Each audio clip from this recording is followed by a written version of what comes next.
வணக்கம் நண்பர்களே, வாசமாய் பாசமாய் சேனலுக்கு உங்களை அன்புடன் வரவேற்கிறேன். அனைவருக்கும் இனிய சுதந்திர தின நல்வாழ்த்துக்கள்.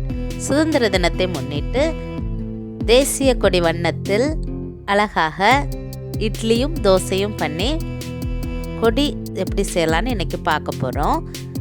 ஆரஞ்சு நிறத்துக்காக கேரட் எடுத்துருக்கிறேன். கேரட்டை கட் பண்ணி மிக்ஸி ஜாரில் சேர்த்து அரைச்சி இது போல் ஜூஸ் எடுத்து இட்லி மாவில் சேர்த்து நல்லா மிக்ஸ் பண்ணிக்கணும்.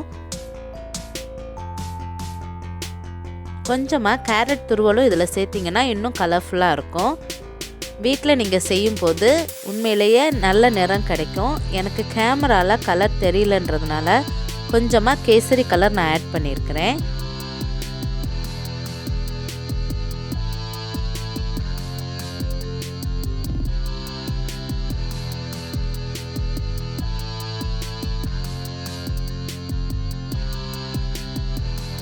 பாருங்கள், கலர் கொஞ்சம் சேர்த்தோன்னே எனக்கு கலர் நல்லா கிடச்சிருச்சு.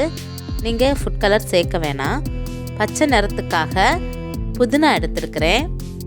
புதினா கூட தண்ணி சேர்க்காமலேயே நம்ம எடுத்து வச்சுருக்கக்கூடிய இட்லி மாவு சேர்த்து நல்லா அரைச்சிங்கன்னா சூப்பரான பச்சை நிறம் நமக்கு கிடைக்கும். மாவும் லிக்விட் ஆகாது. கொஞ்சம் ஸ்பைசி வேணும்னா பச்சை மிளகாய் கூட நீங்கள் சேர்த்து அரைக்கலாம். இப்போ 3 வண்ணத்திலும் சூப்பரான மாவு ரெடி பண்ணிட்டோம். அசோக சக்கரத்துக்காக ஃபுட் கலர் நான் ஆட் பண்ணியிருக்கிறேன். இன்றைக்கி என்கிட்ட நீல நிறத்தில் இருக்கக்கூடிய வேறு எதுவும் இல்லை. உங்ககிட்ட பர்பிள் கலரில் இருக்கக்கூடிய முட்டைக்கோஸ் இருந்துச்சுன்னா கொஞ்சமாக அதை வேக வச்சு வர தண்ணியை இதில் சேர்த்திங்கன்னா சூப்பரான இந்த கலர் உங்களுக்கு கண்டிப்பாக கிடைக்கும். ட்ரை பண்ணுங்கள். ஃபுட் கலர்ஸை மோஸ்ட்லி நம்ம அவாய்ட் பண்ணுறது ரொம்ப நல்லது. இப்போ எல்லாத்தையும் இட்லி தட்டில் சேர்த்துட்டு வேக வச்சு எடுத்துட வேண்டியதுதான்.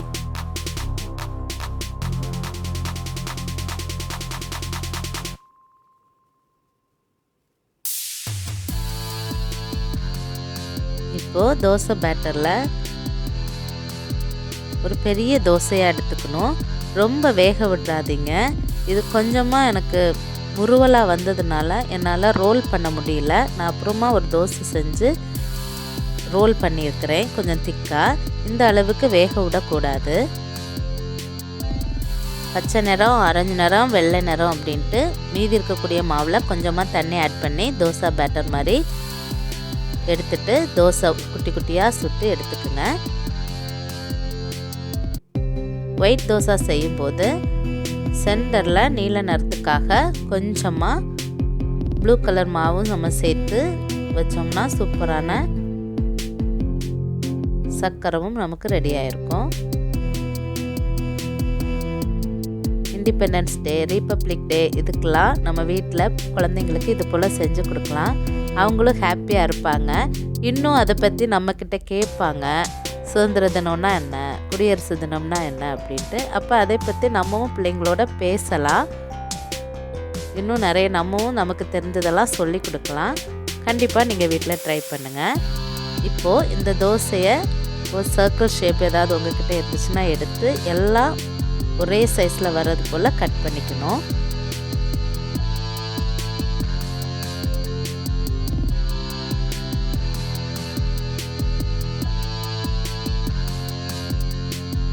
இப்போ இதை இப்படி ஃபோல்ட் பண்ணி அரேஞ்ச் பண்ணிடலாம்.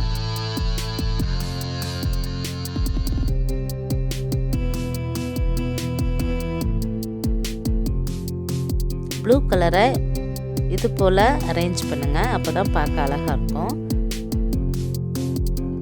உங்கள் க்ரியேட்டிவிட்டியை யூஸ் பண்ணி எப்படியெல்லாம் செய்யலாமோ நீங்கள் செஞ்சு கொடுத்து குழந்தைங்களை இம்ப்ரெஸ் பண்ணுங்கள்.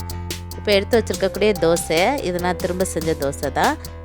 இது போல் பாதியாக கட் பண்ணிவிட்டு ஒரு சின்ன ஸ்டிக்கு இடையில வச்சு ரோல் பண்ணி எடுத்துட்டிங்கன்னா சூப்பரான ஸ்டிக்கும் நமக்கு ரெடி ஆயிடுச்சு. கொஞ்சம் திக்காக எடுத்திங்கன்னா தான் நல்லாயிருக்கும். இப்போ பாருங்கள், இட்லியையும் அரேஞ்ச் பண்ணிவிட்டு வந்துட்டேன். புதினா இட்லி, கேரட் இட்லி எல்லாம் சூப்பராகவே இருந்துச்சு. நீங்களும் கண்டிப்பாக டேஸ்ட் பண்ணிவிட்டு எப்படி இருந்துச்சுன்னு சொல்லுங்கள்.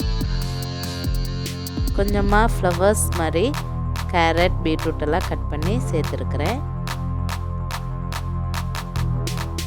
இதில் 3 நேரத்தில் நீங்கள் சட்னியும் கூட செய்யலாம். செஞ்சு பார்த்துட்டு எப்படி இருந்துச்சுன்னு எனக்கு சொல்லுங்கள். வீடியோவை இதுவரைக்கும் பார்த்ததுக்கு ரொம்ப நன்றி.